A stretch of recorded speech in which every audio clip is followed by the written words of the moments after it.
Donald Trump begitu rupa, kita nggak urusan. Bagaimana dengan Benyamin Netanyahu? Ya, banyak orang berkata bahwa Netanyahu ini adalah Mesias. Ya, orang-orang Yahudi yang fanatik ya, dia berkata bahwa Netanyahu ini Mesias. Apa Netanyahu adalah Mesias? Saya tidak percaya Netanyahu ini adalah Mesias, saudara. Pembalasan itu menjadi pembalasan yang luar biasa sekali, dan itulah yang nanti akan menjadi cikal bakal Harmagedon. Ya, bukan Khamenei-nya, saudara ya. Khamenei mah selesai sebentar lagi, udah kelar. Jadi bukan Khamenei yang menyebabkan Armageddon, tapi nanti Syiah ini ya, penerusnya Khamenei ini yang akan menjadi cikal bakal Armageddon. Ya. Nah, Armageddon itu apa masalahnya sekarang? Terhadap Islam. Ya, dan akan mengerikan sekali, saudara, akan mengerikan sekali.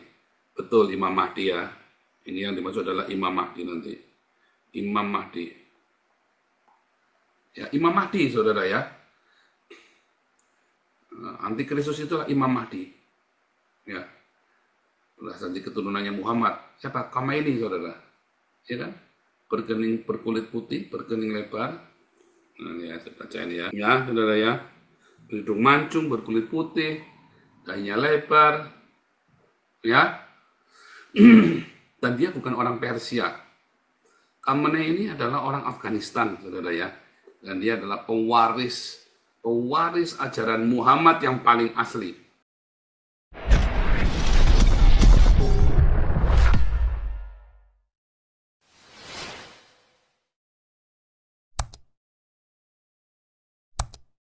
Oke, kita sudah baca dari Wahyu 16 ya. Tapi kayaknya kita bentar ya.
Oke, saudara-saudara, hari ini kita belajar tentang Harmagedon ya. Bagaimana kita kemarin dengar saling mengancam antara Donald Trump, Netanyahu, Khamenei. Saudara, kalau Donald Trump memberikan ancaman, ya, maka Donald Trump dia seorang pebisnis, ya, dia seorang pebisnis dan dia adalah seorang politikus dan dia menggunakan politiknya untuk membangun kerajaannya dan boleh kalau di Amerika ya, diizinkan di Amerika ya saudara ya, membangun kerajaannya. Nah, terlepas dari Donald Trump ini seorang Kristen yang benar apa nggak benar, kita nggak urusan saudara ya, itu yang tahu hanya Tuhan ya. Beberapa orang membela Donald Trump begitu rupa, kita nggak urusan. Bagaimana dengan Benyamin Netanyahu? Ya, banyak orang berkata bahwa Netanyahu ini adalah Mesias. Ya, orang-orang Yahudi yang fanatik ya, dia berkata bahwa Netanyahu ini Mesias. Apa Netanyahu adalah Mesias? Saya tidak percaya Netanyahu ini adalah Mesias, saudara. Ya, saudara. Tetapi apakah Netanyahu ini akan memenangkan perang? Sudah menang, ya. Dan dia memang melakukan perang-perang yang hebat ini, mau nggak mau dia di-drive. Kalau enggak dia akan bisa dipenjara saudara seumur hidup, bahkan mungkin bisa dihukum mati karena korupsi yang dia lakukan. Ya, apakah korupsinya begitu hebat? Iya saudara ya, wah hidup mewah ya, dan orang Israel marah. Tetapi bagaimanapun juga, ya memang karena ada kesempatan. Ya, dan kita tidak akan membahas bagaimana Donald Trump membela Netanyahu. Ya, Donald Trump menyerukan agar eh, Israel menghentikan penyidikan korupsi untuk Netanyahu, saudara ya. Tapi kemarin kita dengar dari Ruven Kumran itu, yang anggota Mossad itu, sekarang di Israel itu memang sudah bilang musuh kita itu bukan Netanyahu, musuh kita itu Hamas. Jadi kita harus kompak. Dan siapa yang berani pasang badan untuk menjadi penjahat perang? Hanya Netanyahu, saudara. Ya, hanya Netanyahu yang berani pasang badan untuk menjadi penjahat perang. Ya, nah itu yang terjadi. Nah sekarang bagaimana dengan Khamenei? Khamenei itu punya pengikut yang fanatik, ya saudara ya. Sekalipun Khamenei tidak disukai oleh mayoritas rakyat Iran, 90% rakyat Persia tidak suka dengan Khamenei karena jahat sekali, kejam sekali ya. Dia seorang Islam yang kejam. Ya, mewakili ajaran Islam karena dia pemimpin tertinggi, imam tertinggi ya dalam Islam. Dan sekarang ini Indonesia ya sedang terpukau. Ya, ini adalah saatnya Indonesia disiahkan. Ya, karena terbukti bahwa yang berani melawan Israel, orang Yahudi ini, dan orang Amerika, orang kafir Kristen ini hanya siapa saudara? Hanya Khamenei, Syiah. Orang Sunninya semuanya mingkem semua. Hanya orang Syiah yang berani. Makanya ini saat ini Syiah di Indonesia naik daun. Ya, Syiah di Indonesia ini naik daun gara-gara Khamenei ini. Ya, nah lanjut. Ya, kita bikin petanya ya, saudara ya. Kita bikin petanya dulu di seluruh dunia. Sekarang ini yang terjadi ya dengan si Khamenei ini, ya dia bersembunyi. Ya, terakhir kemarin kita tahu kabarnya ada di Moskow. Makanya dia nggak berani nampak. Sebab kalau dia ada di Iran, pasti dibunuh, saudara. Dan mengapa Khamenei tidak dibunuh sekarang ini? Ditunggu, karena masih ada sisa-sisa. Ditunggu, saudara ya. Ditunggu siapa yang akan pegang rahasia. Ya, ditunggu sampai habis. Karena kalau ini tidak dibersihkan semua, Israel selamanya akan terancam. Musuhnya Israel itu adalah orang Islam, saudara. Nah, kalau kita lihat, dua saksi Allah ini adalah orang Yahudi dan orang Kristen. Dan tiba-tiba, ya, kalau kita Yahudi udah nggak usah dibahas, si Benyamin Netanyahu ini kan orang Yudaism, dia udah pasti. Ya, dia adalah dua saksi Allah, salah satu dari dua saksi Allah.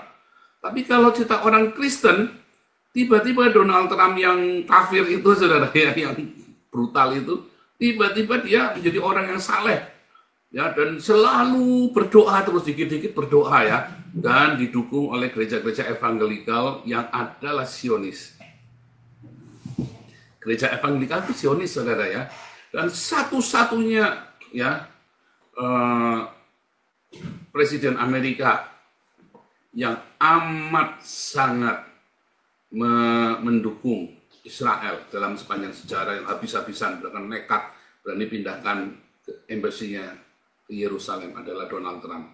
Ultimatumnya jelas, Donald Trump itu benar-benar sangat pro Israel. Nah, si Khamenei ini kemudian dendam kesumat. Dan kita tahu kalau orang Islam dendam kesumat, ditanamkan ke anaknya, dibisikkan ke anaknya, saudara, untuk membalas. Pembalasan itu menjadi pembalasan yang luar biasa sekali, dan itulah yang nanti akan menjadi cikal bakal Harmagedon.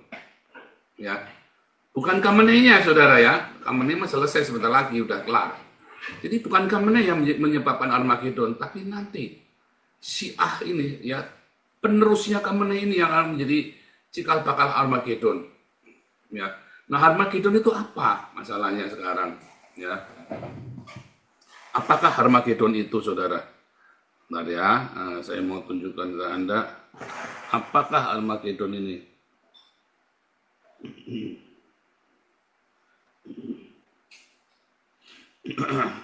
Saya tampilkan ya.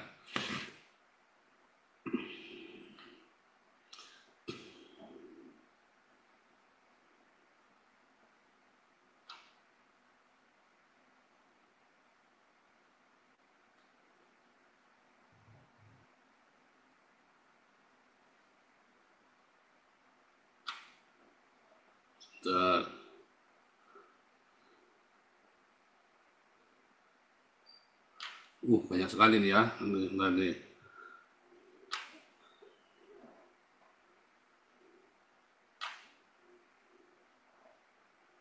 Oke.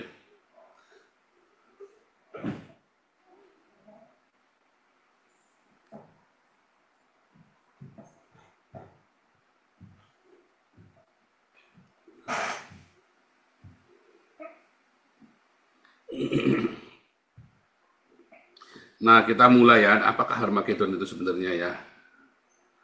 Nah, ini Harmagedon ya. Tadi kalau kita baca Harmagedon itu sebenarnya kata har dari kata har dan Megiddo ya, kata Harmagedon itu.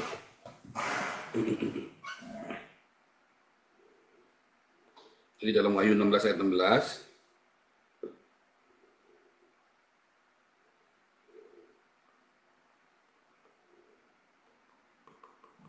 ya, Harmagedon itu Harmagedon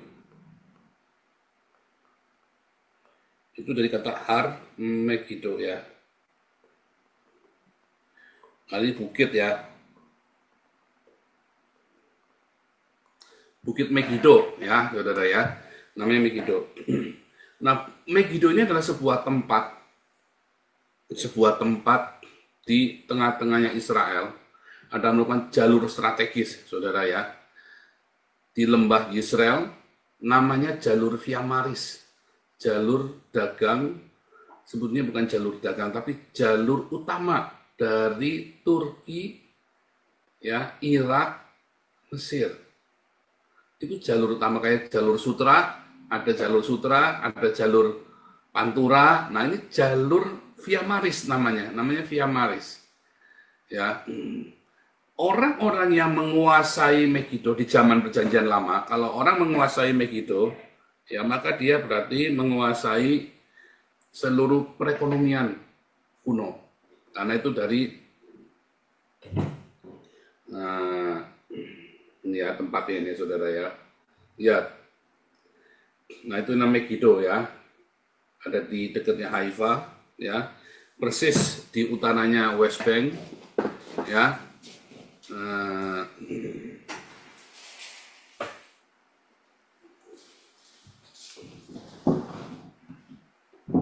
Ini namanya jalur Via Maris dari Turki, dari Eropa ke Asia atau ke Mesopotamia ya, dan ke Asia, jadi ke Afrika. Jadi dari benua Eropa ke benua Asia dan benua Afrika, nyambungnya itu namanya di Megiddo.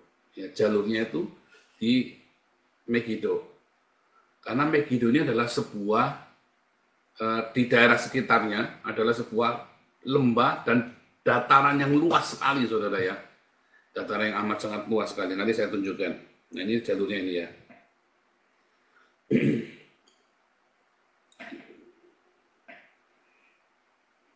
Nah, kalau Anda lihat ini ya.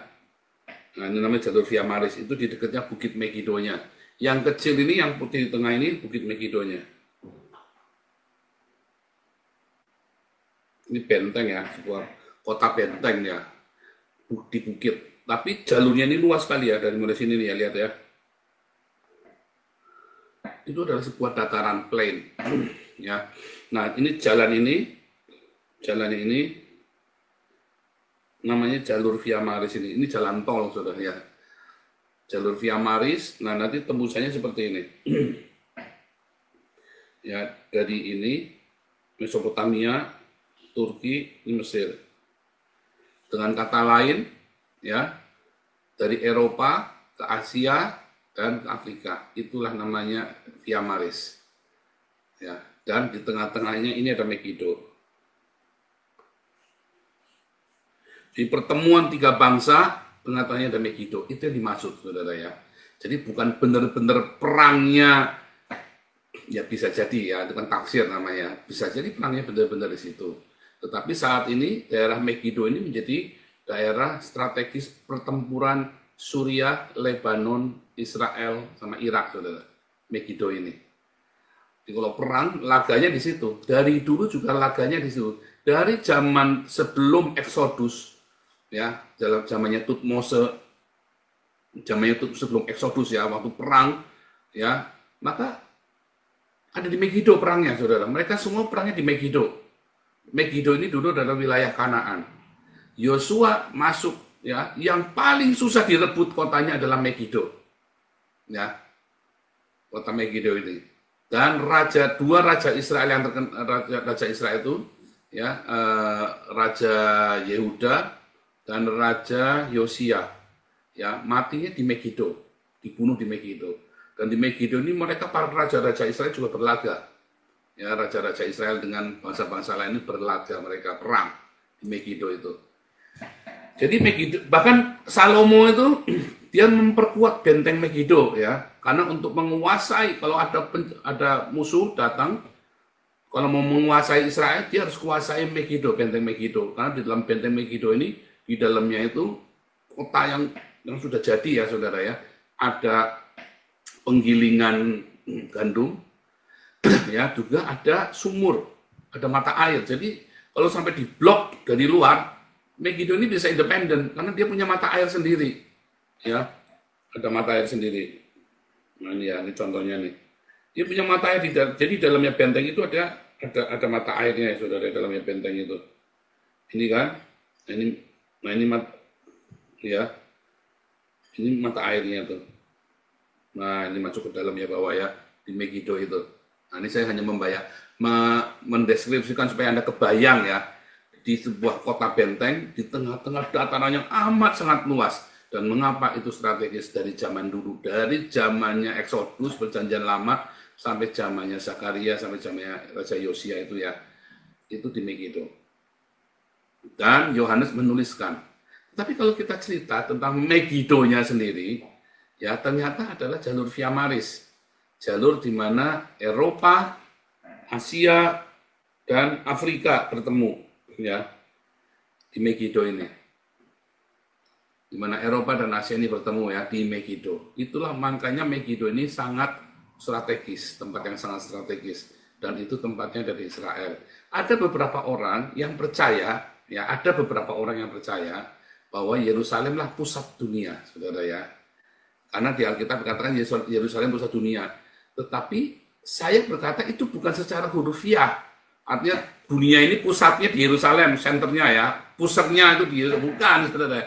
Tapi Yerusalem akan menjadi pusat dunia, ya. Yerusalem akan menjadi pusat dunia di mana semua orang akan datang ke Yerusalem, ya, untuk melakukan sebuah transaksi peradaban dunia, ya. Seluruh dunia akan datang ke Yerusalem untuk melakukan transaksi peradaban dunia. Tetapi di Harmagedon atau Har Megiddo, ya, Bukit Megiddo itu Harmagedon itu ya, itu adalah menjadi pusat peperangan dunia. Perang dunia itu, semua perang dunia ketiga itu ceritanya tentang Har Megiddo, Harmagedon, ya. Nah, Anda harus bedakan tadi ya. Nah, kita balik lagi. Jadi, saudara, ketika kita cerita tentang Via Maris atau jalur Via Maris ini, maka kita bisa ada dua artinya, penafsirannya.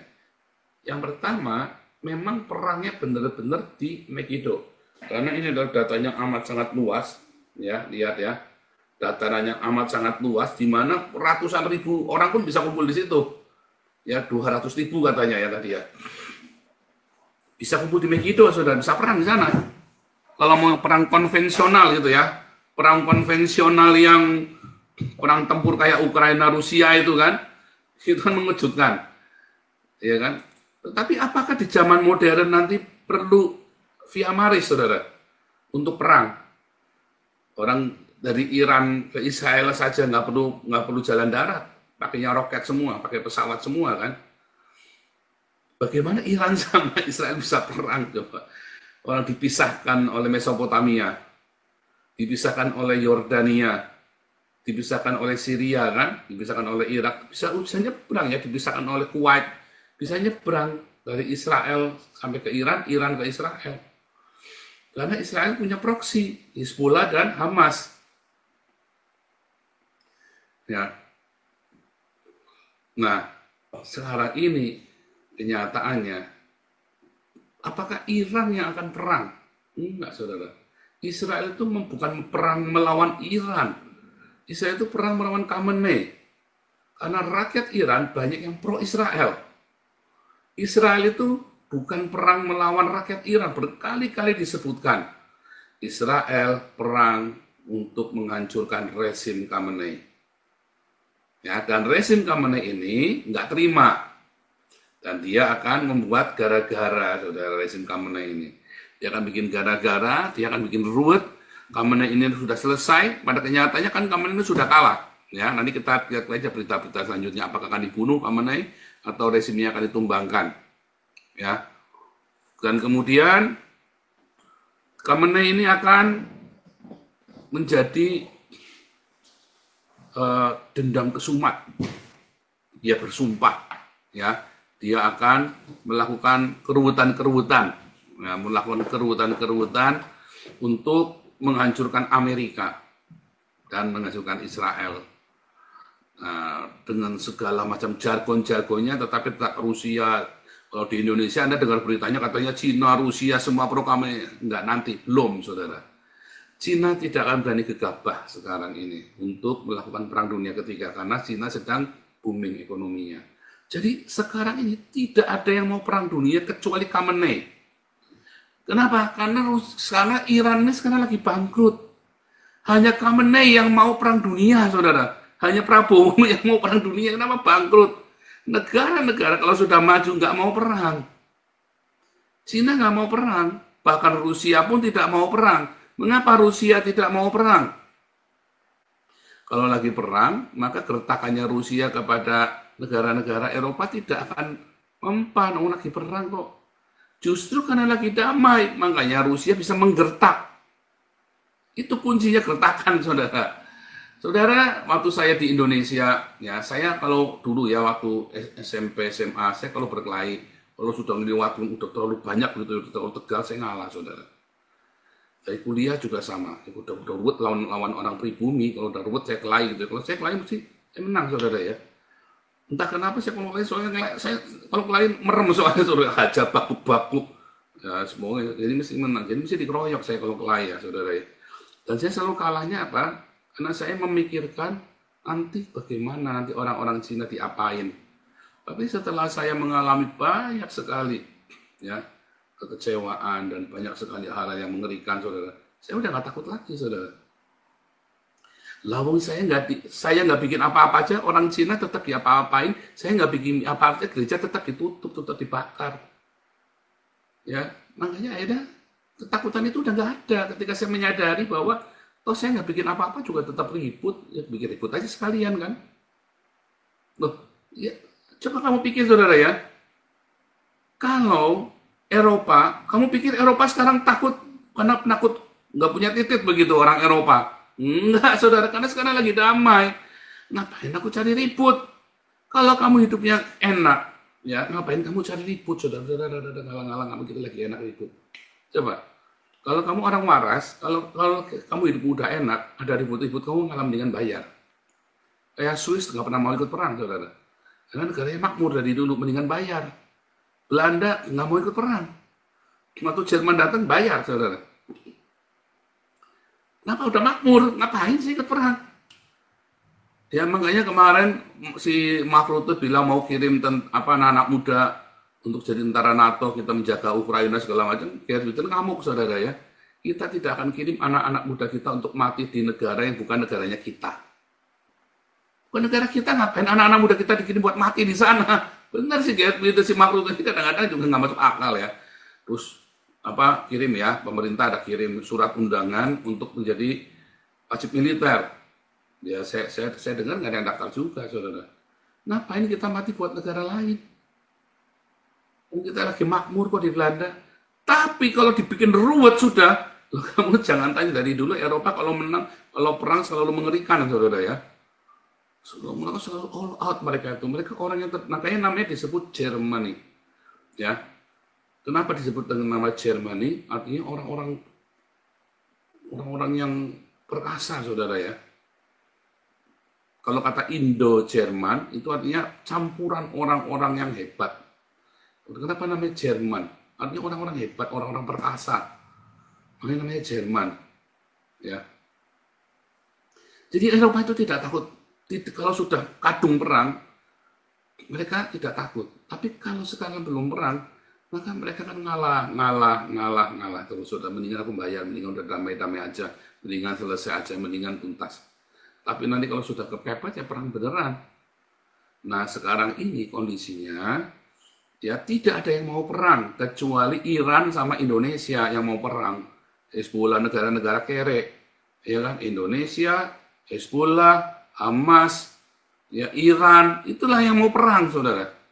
Karena kere, Iran tuh haus perang banget, kepengen banget perang tuh, saudara. Yang ucit-ucitin sana sini ya. Dia pikir Rusia diajak perang mau, nggak mau Rusia. Dia pikir Cina diajak perang nggak mau. Nah, kalau kamu lihat pengamat-pengamat Indonesia itu blow on semua, saudara. Tidak ada negara mau perang dunia ketiga. Nggak ada. Kecuali kalian orang Indonesia, kere. Lebih baik perang sekalian, biar semuanya terlibat perang. Kartunya dikocok ulang. Arab Saudi aja nggak mau perang. Kenapa Arab Saudi nggak mau perang? Mereka lagi makmur-makmurnya. 70 tahun ini, dari tahun 1930, sorry sudah 100 tahun dong ya, ini udah hampir 100 tahun ya. Sejak 1930, Arab Saudi ini sedang mengalami masa-masa kejayaan. Nggak bakal mau perang. Ya, Jepang mau perang nggak mau. Taiwan mau perang, apalagi saudara. Tidak ada negara makmur mau perang. Kecuali Indonesia, kere. Kecuali Iran, kere lagi kolaps. Ya, bahkan punya minyak aja nggak bisa apa-apa kemarin karena minyaknya akhirnya dibuangin ya, minyak di Iran itu dibuangin. Karena apa? Karena kena embargo. Ya, nah, itu ya supaya Anda mengerti ini pembandingannya ya. Mengapa tidak mungkin perang dunia ketiga sekarang? Tetapi Anda lihat sekarang ini ya yang terjadi. Amin ini kalah, tapi dia ideologinya dia tanamkan, saudara. Karena kita sudah belajar sama-sama bahwa ideologi tidak mungkin hilang. Ideologi itu ditransfer ke pengikutnya. Termasuk orang-orang Hamas. Itu kan ideologinya Khamenei yang ditransfer untuk apa? Bunuh Yahudi. Dimanapun mereka berada. Ideologi ini kemudian masuk ke Houthi, ke Hezbollah, ke orang-orang Indonesia, ya kan? Masuk kan seperti si Muhammad Hussein itu kan ditransfer tuh ke orang-orang Islam ini, saudara, yang di Indonesia yang gila. Makanya kalian tidak akan pernah bisa makmur Indonesia selama masih jadi negara Indonesia dan tidak mau bersahabat dengan Israel, karena kalian sedang mengadopsi ideologi kematian. Anda sedang mengadopsi ideologi Abaddon. Ya, itu yang namanya ideologi Abaddon atau Apollyon. Ya, kalau kita ingat, Abaddon dan Apollyon adalah malaikat yang ada di jurang maut yang nanti keluar dari Efrat. Tadi kita baca sama-sama, Sungai Efrat menjadi kering, lalu mereka semua bisa nyebrang Sungai Efrat, saudara ya. Wah, ini banyak nih kaitannya ya, saudara ya. Sungai Efrat menjadi kering, lalu mereka semua nyebrang Sungai Efrat. Nah ini ya, Efrat ya. Siapakah raja dari timur, saudara tadi ya? Sudah jelas ya. Siapa, saudara? Cina kan?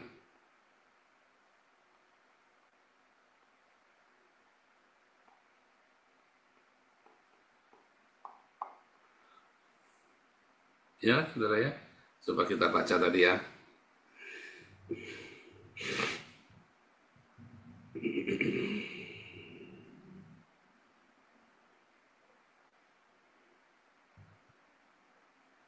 Wahyu 16 ya, Wahyu 16 dulu ya.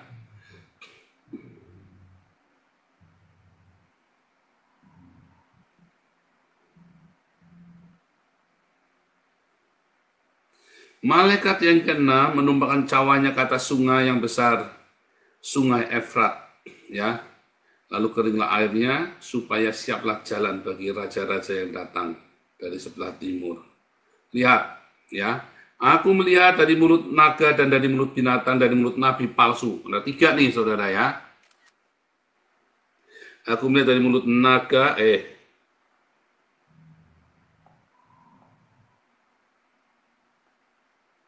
dari mulut naga kecil ya. Nah,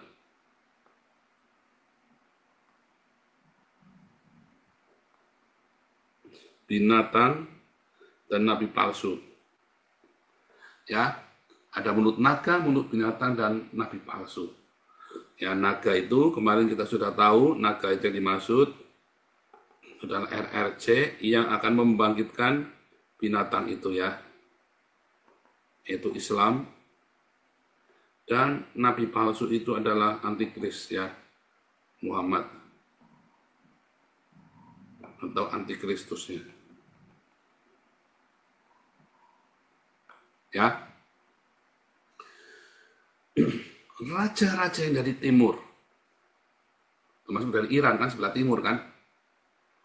Apakah Irannya, saudara ya? Bukan, saudara. Ideologinya, saudara. Jadi RRC itu yang akan membangkitkan Islam. Saudara, sekarang ini seluruh Islam dunia tiarap, saudara. Ya, bahkan kalau Anda dengar di Amerika, ada kebencian yang amat sangat terhadap Islam. Ya, dan akan mengerikan sekali, saudara. Akan mengerikan sekali. Betul, Imam Mahdi ya. Ini yang dimaksud adalah Imam Mahdi nanti. Imam Mahdi. Ya, Imam Mahdi, saudara ya. Antikristus itulah Imam Mahdi. Ya. Berasal dari keturunannya Muhammad. Siapa? Khomeini, saudara. Ya kan? Berkulit putih, berkening lebar. Nah, ya, saya baca ini ya.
Ciri-ciri ya Imam Mahdi.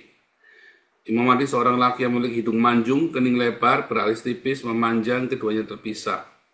Ya, mata Imam Mahdi hitam dan besar, pipinya terdapat tai lalat hitam, gigi depan mengkilap, janggutnya tebal, bersinar ya seperti cemerlang. Di pundak kita tanda seperti tanda kenabian. Aduh, saudara, ada tompelnya, saudara ya. Nah, lihat ya, Sungai Efrat akan tersedot atau terbelah sehingga memperlihatkan gunung emas. Akan terjadi gerhana bulan, ya muncul tanduk, terbit bintang berekor, ada api besar, langit gelap gulita, saudara. Ini semua yang dilihat ya, Sungai Efrat tersedot, artinya Sungai Efrat kering tadi ya, itu sudah dinubuatkan. Sebelum ada Muhammad itu sudah dinubuatkan bahwa Sungai Efrat akan kering. Jadi jangan berkata itu nubuatan dari Al-Quran. Nah, saudara, itu dari Alkitab tadi Wahyu 16 ayat 16. Sungai Efrat akan kering. Itu tandanya perang dunia ketiga.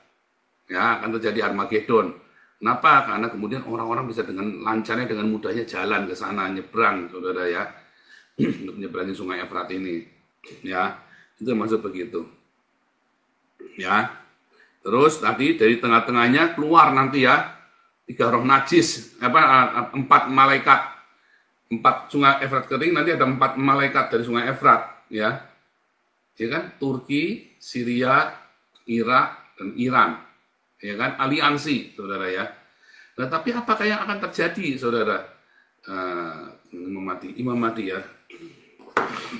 Nah, saya kasih tanda yang lain ya. Imam Mahdi ya. Imam Mahdi berkulit putih, berkening lebar, hidung mancung.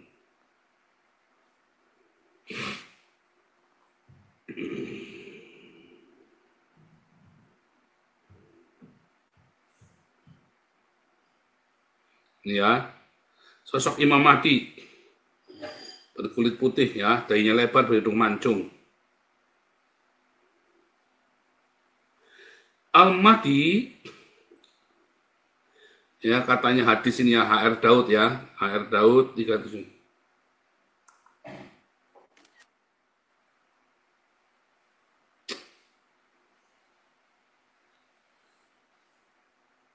Ini Indonesia ini kebanyakan iklan ya, capek kita ya. Ya jangan lari-lari ya saudara ya. Lihat ya.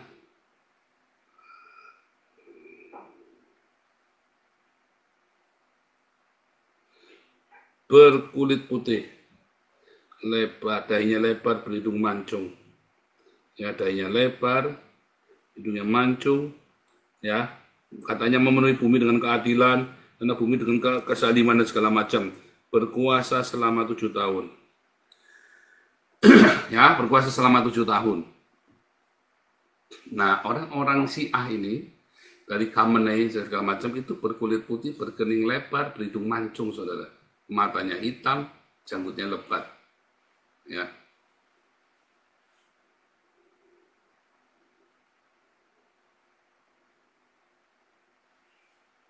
Mana nih?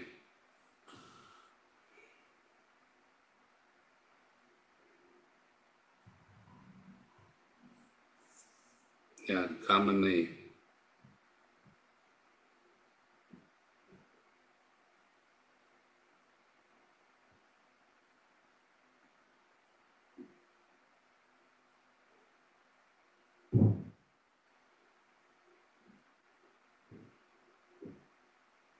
Ya, saudara ya. Berhidung mancung, berkulit putih, dahinya lebar, ya. Dan dia bukan orang Persia. Khamenei ini adalah orang Afghanistan, saudara ya. Dan dia adalah pewaris ajaran Muhammad yang paling asli. Ya.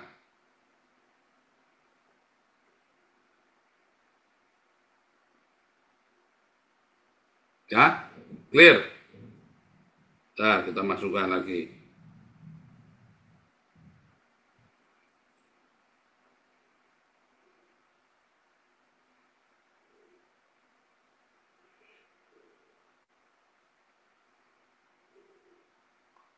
Karena kita balik ke Wahyu 16 ayat 16 ya.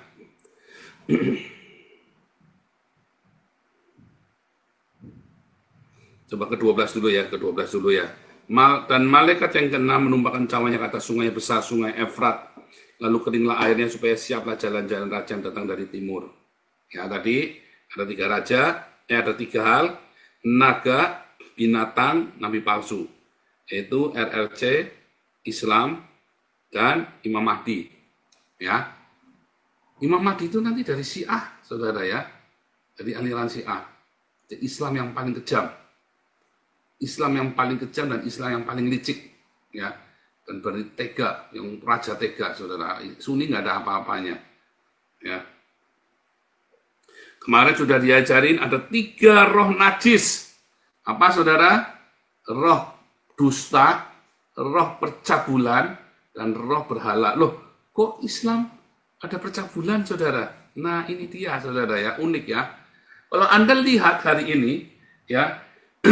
Islam itu rajanya percabulan, saudara. Kawin cerai dan poligami. Itu percabulan, saudara ya. Kamu sedang didustai. Poligami, saudara ya. Dia berusaha masuk ke semua negara-negara, supaya negara-negara yang menjunjung tinggi harkat martabat wanita dengan monogami, diganti dengan poligami. Itulah roh percabulan, saudara. Kalau roh dusta jelas. Al-Quran adalah sebuah dusta. Semua bukti-bukti dalam Al-Quran itu hoax semua. Semua ajaran Al-Quran itu hoax semua, itu jelas pasti itu roh dusta. Tetapi roh percabulan itu adalah roh poligami, itu soal kawin cerai dan poligami. Dan yang kedua, saudara ya, ternyata semua kebangkitan Islam ini, siapa saudara yang mempropagandai, saudara, kebangkitan Islam di negara-negara seperti di Amerika kemarin pro-Palestina, pro-Hamas, pro-Iran, semua siapa yang ini saudara? Yang mempropagandai kaum woke, saudara ya. LGBT, saudara. Aduh, ironik sekali, saudara ya. Para LGBT inilah ya roh pecah bulan juga, saudara, yang mempropagandai pro Hamas, saudara ya, anti Semitik, ya. Dan ada roh penyembahan berhala. Ini, saudara, bertanya, apakah roh penyembahan berhala itu? Islam udah jelas, saudara. Ka'bah itu adalah sebuah berhala, katanya Maimonides ya. Ka'bah itu sebuah berhala, saudara. Jelas itu. Masalahnya, apa itu, saudara? Apa yang jadi berhala bagi dunia hari ini, saudara? Ya, Mamon. Ya, Mamon. Bahkan Islam pun menyembah Mamon.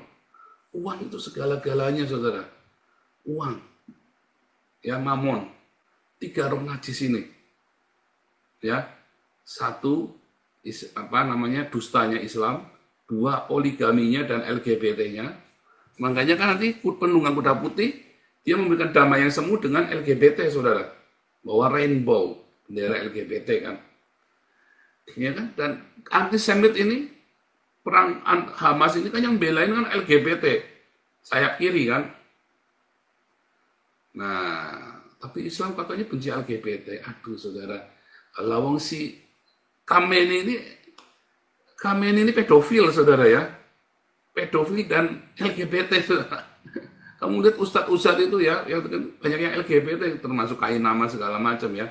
Banyak ustadz-ustadz itu LGBT sebenarnya, saudara ya. Dia pakai santri-santrinya diperkosa sama ustadznya. di pedofil, saudara, di sodomi ya. Aduh, ngeri ya, saudara ya. Dan yang terakhir adalah keuangan. Karena hari ini kalau Anda melihat ya, negara-negara Islam punya sumber uang. Dari mana? Dari zaman purbakala yang diwarisi oleh Hillel bin Syakkar, saudara. Ya kan? Uang dari negara Islam dapatnya dari mana, saudara? Sumber uangnya negara Islam. Islam sudah kolaps 1924 ya. 1924, saudara ya. Habis, saudara, Islam itu khilafah terakhir, yaitu Ottoman Turki ya. Ya kan? Mustafa Kemal Atatürk itu kan musnah kan? Tetapi kemudian 1930 ya, Islam itu mulai ya menemukan sumber uang baru, saudara. 3 negara penghasil minyak dunia terbesar, saudara. 1 paling besar Venezuela, ya. 2 Arab Saudi, saudara. 3 Iran. Saudara, sekarang ini Venezuela dikuasai oleh Iran, saudara, secara politik, ya, dikuasai oleh Iran. Ya, Anda yang belum nggak ngikutin Zoom-nya saya, ya, Anda yang belum ngikutin Zoom-nya saya, kemarin sudah saya tunjukkan ya, 3 negara yang dikuasai, yang punya minyak bumi terbesar. Peninggalannya Hillel bin Syakkar, ya kan?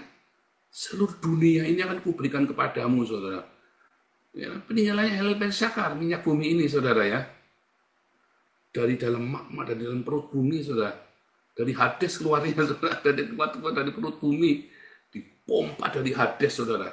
Untuk menghancurkan dunia. Minyak ini kan menghancurkan dunia, saudara. Penemuan minyak ini kan menghancurkan dunia. Ya kan, dunia itu menjadi makin, sejak 100 tahun terakhir, dunia itu polusinya cepat sekali gara-gara minyak ini, saudara. Ya, gara-gara semua penemuan batu bara dan minyak ini, ya. Dan itu menjadi, itu tadi ya, peninggalannya Hillel bin Syakkar. Ya, karena dari mana, saudara? Reptil, ya kan? Minyak bumi ini kan, teori minyak bumi ini kan, dari fosil-fosil ini kan. Reptil ini, ular adalah binatang yang paling cerdik. Reptil ini kan ular kan. Ya. Nah, sekarang kita balik lagi, saudara ya.